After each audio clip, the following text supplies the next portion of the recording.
بسم اللہ الرحمن الرحیم۔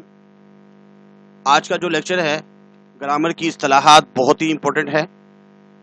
یہ 9 کلاس سے لے کر 9 matric, first year, second year, B com, part 2، B S C, ہر ایک کے لیے بہت ضرورت ہے۔ اس لیے کہ غزلوں کے بارے میں جب ہم لکھ رہے ہوتے ہیں تو فنی خوبی لکھنی ہوتی ہے، تو گرامر کی اصطلاحات ہمیں معلوم ہونی چاہیے کہ ایک تو اردو کا تھوڑا تعارف، ردیف کسے کہتے ہیں، مصرع کسے کہتے ہیں، اور مصرے میں اگر بند میں 2 مصرے ہیں اسے کیا کہیں گے، 3 مصرے ہیں، 4 مصرے ہیں، 5 مصرے ہیں، 6 ہیں۔ جیسے 6 اگر مصرے ہیں اس کو مسدس کہا جاتا ہے، 5 مصرے ہیں اسے کیا کہیں گے۔ بند کے حوالے سے تشبیہ کسے کہتے ہیں اور اس کی اقسام جو ہوتی ہیں، تلمیح کسے کہتے ہیں، مبالغہ کسے کہتے ہیں، استعارہ، کافیہ، تضاد، مقطع اور مطلع، یہ تمام چیزیں بہت ہی امپورٹنٹ ہے۔ ان سب کو بھی ہم پڑھیں گے انشاءاللہ العزیز۔ کوشش یہ کریں کہ جب فارغ وقت ہو اس وقت پورا لیکچر غور سے سنیں، تاکہ فنی خوبی لکھتے وقت ہمیں پتہ ہونا چاہیے کہ یہ تلمیح ہے، مبالغہ ہے، مقطع ہے، مطلع ہے، تشبیہ ہے، استعارہ ہے، کیا ہے، تضاد۔ گرامر کی اصطلاحات۔ اردو کا تعارف۔ اردو جو ہے وہ تو ترکی زبان کا لفظ ہے، اردو یا اوردا سے نکلا ہے، اور اردو کی لفظی معنی ہے لشکر۔ اردو کے الفاظ کا ذخیرہ 4 لاکھ سے زیادہ ہے۔ قائد اعظم نے 21 مارچ 1948 کو اسے پاکستان کی قومی اور دفتری زبان کا درجہ دیا۔ یونیسکو کے مطابق اردو پوری دنیا میں بولی اور سمجھی جاتی ہے، اور بولنے والوں کے اعتبار سے دنیا کی تمام زبانوں میں 20ویں نمبر پر ہے۔ اردو کا رسم الخط ابتدا سے فارسی ہے۔ ردیف، گھڑسوار کے پیچھے بیٹھنے والا ردیف۔ وہ لفظ یا الفاظ جو غزل یا نظم کے ہر شعر کے آخر میں بار بار دہرائے جاتے ہیں انہیں ردیف کہا جاتا ہے۔ آخر میں دل ناداں تجھے ہوا کیا ہے، آخر اس درد کی دوا کیا ہے، تو اس میں کیا ہے یہ ردیف ہے۔ قافیہ، ہم آواز الفاظ۔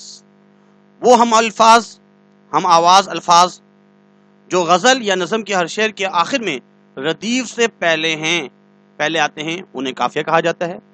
جیسے دل ناداں تجھے ہوا کیا ہے، آخر اس درد کی دوا کیا ہے، تو اس میں جو ہے نا ہوا اور دوا یہ دونوں قافیہ ہیں۔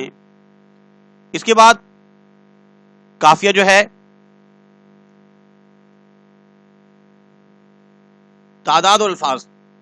قافیہ ایک ہی ہوتا ہے اور ردیف 2 یا 2 سے زیادہ بھی ہو سکتے ہیں، آخر میں آتے ہیں، اور ترتیب کے اعتبار سے ردیف بعد میں آتے ہیں اور قافیہ پہلے، اور الفاظ جو ہے یہ مکرر الفاظ ہوتے ہیں، اور قافیہ جو ہے وہ مختلف ہم آواز الفاظ ہوتے ہیں۔ اس کے بعد مصرع۔ اصل میں مصرع بولتے ہیں دروازے کا ایک تختہ یا کواڑ۔ نصف بیت یا نصف شعر کو مصرع کہا جاتا ہے، جو ایک لائن ہوتی ہے یا شعر کا جو آدھا حصہ ہوتا ہے ایک لائن، اصل میں بیت جو ہے نا وہ شعر کو کہا جاتا ہے۔ جیسے مندرجہ ذیل شعر میں 2 سطر ہیں، الگ الگ ہر سطر ایک مصرع کہلائے گی۔ جیسے دل ناداں تجھے ہوا کیا ہے، یہ پہلا مصرع ہے، آخر اس درد کی دوا کیا ہے، یہ دوسرا مصرع ہے۔ اس کے بعد شعر کے اندر 2 مصرے ہوتے ہیں۔ مثلث میں یہ بند ہے، بند کے جو ہے نا اگر 2 شعر ہیں، 2 شعر تو جو ہے نا 2 مصرے وہ تو شعر کہلاتے ہیں، اور مثنوی بھی کہا جاتا ہے۔ اگر 3 مصرے ہیں تو مثلث، 4 مصرے ہیں رباعی، 5 مصرے ہیں مخمس، اگر 6 مصرے ہیں تو مسدس کہا جاتا ہے۔ اس کے بعد مطلع طلوع ہونے کی جگہ، مطلع طلوع سے نکلا ہے۔ غزل کے پہلے شعر کو مطلع کہا جاتا ہے اور اس کے دونوں مصروں میں قافیہ اور ردیف آتے ہیں، جیسے دل ناداں تجھے ہوا کیا ہے، آخر اس درد کی دوا کیا ہے، ہم ہیں مشتاق اور وہ بیزار، یا الہی یہ ماجرا کیا ہے، ہم کو ہے ان سے وفا کی امید جو نہیں جانتے کہ وفا کیا ہے۔ پہلا شعر کو مطلع اور آخری شعر کو غزل کے اس کو مقطع کہا جاتا ہے، ختم ہونے کی جگہ قطع سے نکلا ہے۔ غزل کے آخری شعر کو مقطع کہا جاتا ہے۔ اس میں عام طور پر شاعر اپنا تخلص ذکر کرتا ہے۔ تلمیح، اشارہ کرنا، کلام کے دوران کسی واقعے کی طرف، کسی شخصیت کی طرف، قرآنی آیت کی طرف اشارہ کرنے کو تلمیح کہا جاتا ہے۔ مثال کے طور پر طوفان نوح نے تو ڈبوئی زمین فقط، میں ننگے خلق ساری خدائی ڈبو گیا۔ اس شعر میں حضرت نوح علیہ السلام کی قوم پر آنے والے طوفان کی طرف اشارہ کیا گیا ہے۔ طوفان نوح، تضاد، ایک دوسرے کے مخالف ہونا، کلام کے دوران دو یا دو سے زیادہ ایسے الفاظ استعمال کرنا جو ایک دوسرے کے مخالف ہوں، تضاد کہلاتا ہے۔ صبح ہوتی ہے، شام ہوتی ہے، عمر یوں ہی تمام ہوتی ہے، اس میں صبح اور شام جو آیا ہے یہ تضاد ہے۔ مبالغہ، حد سے تجاوز کرنا، شعری اصطلاح میں مبالغہ اس صفت کا نام ہے جس کے ذریعے کسی بات کو بڑھا چڑھا کر بیان کیا جائے۔ مثال کے طور پر می تو بچھاڑ کا دیکھا ہے برستے تم نے، اسی انداز سے تھی اشک فشانی اس کی۔ اس شعر میں میر نے آنسوں کو بارش کے مماثل قرار دینے کے لیے مبالغہ کا استعمال کیا ہے۔ اس کے بعد استعارہ پڑھیں گے۔ استعارہ کی فصاحت کیا ہے؟ اصل میں استعارہ ادھار لینے کو بولتے ہیں، کسی لفظ کو اس کے حقیقی معنوں سے ہٹ کر کسی اور شے سے مشابہت کی وجہ سے اس کے مجازی معنوں میں استعمال کیا جائے۔ حقیقی معنی اور مجازی معنی، لفظ کا اصلی مطلب میں استعمال کرنا لفظ کو، یا لفظ کا غیر اصلی مطلب میں استعمال کرنا۔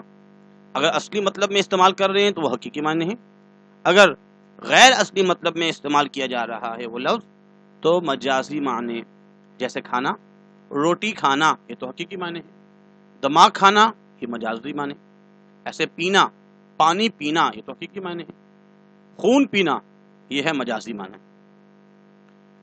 استعارہ جیسے میرا چاند آ گیا، یہ جملہ اگر بچے کے لیے استعمال کیا جائے تو کہا جائے گا کہ بچے کے لیے چاند کا استعارہ کیا گیا ہے۔ اجزاء استعارہ، مستعار لہو، مستعار من و وجہ استعارہ۔ لہو کا مطلب تھا کے لیے، ادھار، وہ شخص یا چیز جس کے لیے کوئی لفظ ادھار لیا جائے، جس کے لیے لیا جائے اس کو کہتے ہیں مستعار لہو۔ من کا مطلب تھا سے، جس سے ادھار لیا جائے، وہ شخص یا چیز جس سے ادھار لیا جائے اس کو کہتے ہیں مستعار من۔ وجہ استعارہ، استعارہ کی وجہ کیا بنی؟ وہ جو مشترک خوبی ہے جو دونوں میں موجود ہو اسے کہا جاتا ہے۔ مثال کے طور پر میرے خورشید کہیں تو بھی اٹھا اپنی نقاب، بہر نظارہ تڑپتی ہے نگاہ بیتاب۔ اس میں مستعار لہو جو ہے وہ ہے محبوب، اور مستعار من خورشید سورج کے لیے استعمال کیا گیا ہے، اور وجہ استعارہ جو ہے خوبصورتی، چمک، جیسے سورج میں جو ہے نا چمک ہوتی ہے تو وجہ استعارہ۔ محبوب کے لیے جو ہے نا لفظ یہ جو خورشید ہے یہ استعمال کیا گیا ہے۔